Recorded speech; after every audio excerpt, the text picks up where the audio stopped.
Morocco and Israel are to normalise ties in a US-brokered deal. In exchange, the US has recognised Morocco's sovereignty over the disputed Western Sahara region. It's the fourth Arab country to agree to diplomatic relations with Israel. President Trump announced the deal on Twitter. Let's get straight to Washington. Our White House correspondent, Kimberly Halkett is with us at the White House. In a moment, we'll speak to Harry Fawcett, who's in West Jerusalem. Kimberly, what is the White House saying about this deal? Yeah, well, as you mentioned, the U.S. president making this dramatic shift in U.S. policy on Twitter. Here's what the U.S. president had to say. Today, I signed a proclamation recognizing Moroccan sovereignty over the Western Sahara. Morocco's serious, credible, and realistic autonomy proposal is the only basis for a just and lasting solution for enduring peace and prosperity.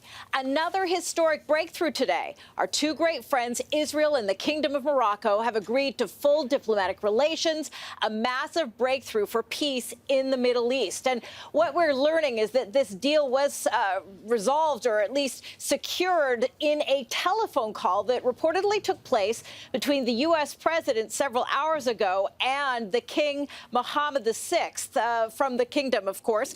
Full diplomatic relations between Morocco and Israel are what this deal will mean. As part of the deal, the U.S. is recognizing the kingdom's sovereignty over the Western Sahara. And as you mentioned, this is the fourth Arab country, though, to normalize relations with Israel as part of this administration's Abraham Accords initiative. Now, I participated in a phone call, a background call with Jared Kushner, who is the senior advisor to the president's son-in-law. What he said this is going to mean in terms of the deal is this will allow Israeli airlines to have up to 20 direct air flights using Moroccan airspace. There will be deeper business ties, and also this will mean an establishment of embassies eventually in the respective nations. Now, this is something apparently that has been under discussion for some time, Adrian. We know that the Israeli government was consulted repeatedly.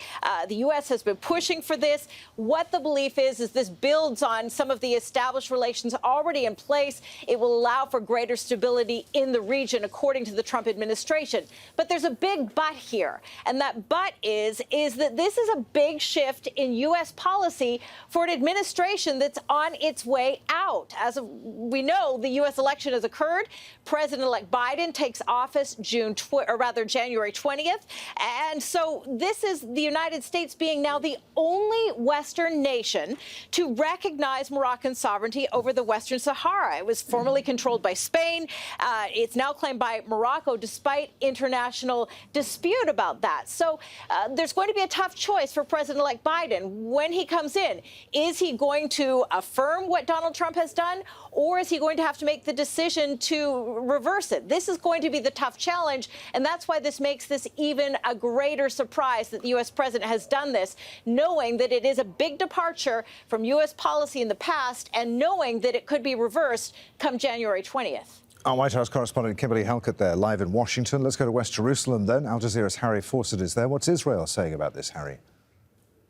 Well, I haven't seen any official reaction to this just yet, but certainly this is obviously part of a wider strategy that has paid off so much over the last 4 years of such close alliance with the United States administration, the administration of Donald Trump. We've already seen the other three normalization deals with the United Arab Emirates, with Bahrain and Sudan. And now we have this one. As far as Benjamin Netanyahu is concerned, he has conducted a strategy since the U.S. election of, while welcoming Joe Biden and congratulating Joe Biden, being fairly muted in the terms that he's used. He didn't, in his initial congratulations, even refer to him as the president-elect, while at the same time still being just as effusive as ever about Donald Trump. There seemed to be, in many analysts' opinion, the possibility for more to be done for Israel by the Trump administration, even in its dying days. And this would seem to be something very much along those lines. So now a fourth Arab nation, Muslim nation, normalizing its ties with Israel. Harry Fawcett there in West Jerusalem. Let's bring in Al Jazeera's senior political analyst, Marwan Bishara, who's here in Doha. Marwan, let me read you that tweet once again. Today I signed a proclamation recognizing Moroccan sovereignty over the Western Sahara. Morocco's serious, credible and realistic autonomy proposal is the only basis for a just and lasting solution for enduring peace and prosperity. What do you make of this? Well, let's call it what it is, the imperial proclamation, right? I mean, in the end of the day, Washington is using its influence around the world on behalf of Israel, or rather, Israel is outsourcing American power for its own benefit in the greater Middle East.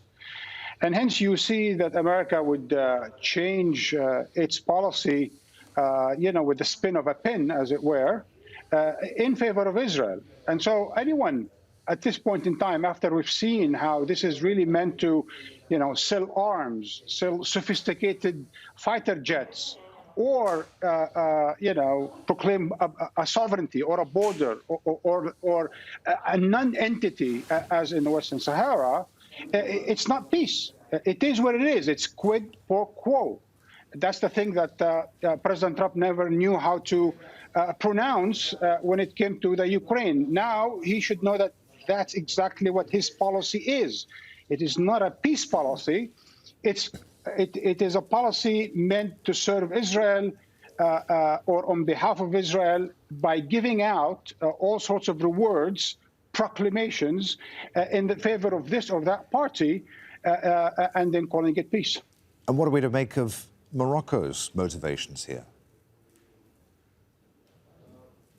Well, Morocco is gaining an American recognition. And as we all know, an American recognition is worth a lot in today's world, because not too many people are paying attention to the United Nations, really, in the end of the day. And we've seen that, for example, the American recognition of Jerusalem as Israel capital, of course, went on, and not too many people made too much noise of it. And now America is recognizing Moroccan sovereignty over the Western Sahara. So really, all in all, America is acting unilaterally, is acting without consultation with the allies, without consultation with the United Nations, but always on behalf of Israel.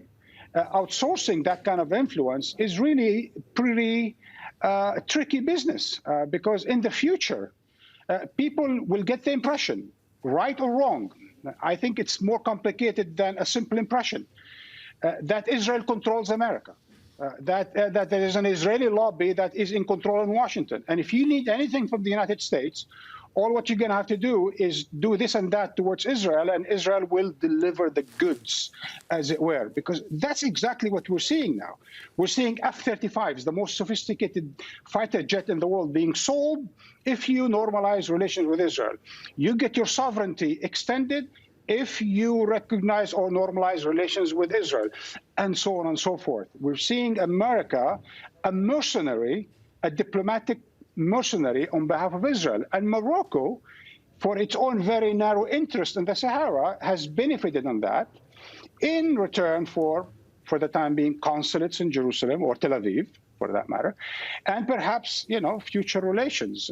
So it's realpolitik, as it were. It's not great, because in the end of the day, as we all know, Morocco, like the Emirates, like Bahrain, are making peace not with Israel. They're making peace with the Israeli occupation of Palestine. Where does this leave the incoming Biden administration? In a bind? Not really, because the reaction from the Biden administration so far has been to commend the Abraham Accords, as they were called, between Bahrain, the United Arab Emirates, and Israel under the auspices of the Trump administration. They're not going to go into too much details and headaches into really seeing how this does change, or how much it changes the balance of power, and why this is not great for peace or for Palestinian rights, and why this complicates the peace process moving forward, complicates the two-state solution moving forward. It emphasizes and it radicalizes the Israel right-wing policies towards Palestine. So none of that is really looked at by the Biden administration. A Biden administration will be looking at, oh, good, we have 4 countries normalizing relations with Israel. That can always be good.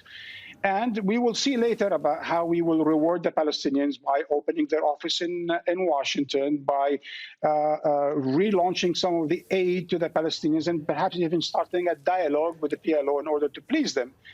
All the while, Israel continues its occupation, continues its settlements of the Palestinian territory, continues and deepens its control of Palestine. And the Biden administration is just going to have to live with that. And we're already hearing from a number of people who are taking high positions in the Biden administration that it will be paying a bit less attention to Israel-Palestine, a bit more attention to Iran and other issues in the Middle East. Al Jazeera's senior political analyst Marwan Bishara there. Many thanks indeed, Marwan.